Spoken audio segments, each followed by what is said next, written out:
ቴን አትዘግዝቁብኝ እንደሁም የሩታን እናትም የሃይሚዬን እናትም አትዘግዝቁ። ለምሳሌ እናንተ እስዴት ሀገር ላይ ሆናችሁ እናታችሁ ሞተች ብትባሉ ምን ትላላችሁ? አለ እናት ለምን ትሞት ትሂዳ ጎንብሳ ቅማል ታነሳለች በጨለማ ዳብሳ ሲባል አልሰማህም? የማዳም ቅመሞች ብሩኬ የተናገረው ነገር እኔ ልቤን ነክቶታል።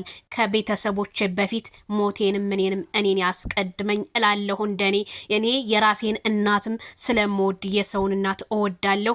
ግን አንዳንድ ባለጌዎች በቲክቶክ መንደሩ የሰውን እናት እየዘቀዘቁ በሚገኘው ዛሬ ብሩኬ እስከ ወንድሙ ስሜታዊ ሆኖ የሃይሚም እናት የኔም እናት የሩታዬም እናት ለምን ይዘቀዘቃሉ በህይወት እያሉ ሲል መልእክቱን አስተላልፏል። እንዲሁም ይሄንን እያደረጉ ያሉት ነገሩ ሌላ አጀንዳ እንዲመጣ እያደረጉ ያሉት የፍቅር አድናቂዎች እንደሆኑ ከመረጃ ምንጮቻችን ተሰምቷል ማለት ነው። ስለዚህ የፍቅር አድናቂዎች አሁን ላይ በጣም አዘን ላይ ስለሆኑ የሚያደርጉትን ጠፍቶባቸው ቤተሰብን እየዘቀዘቁ ይገኛሉ።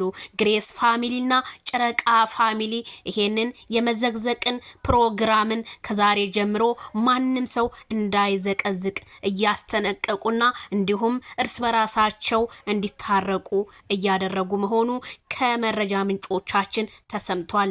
ያሳዝናል። እናንተ ስደት ላይ ለመለወጥ ብላችሁ ወጣችሁ የሰውን እናት ግን የምትዘቀዝቁ ትንሽ ፈጣሪን እንኳን አትፈሩም ወይ? እንዲሁም ጾምን አትፈሩም ወይ ስል ከዚሁ አሳስባለሁኝ። እኔው የናንተ እህት ዜድ ሾው።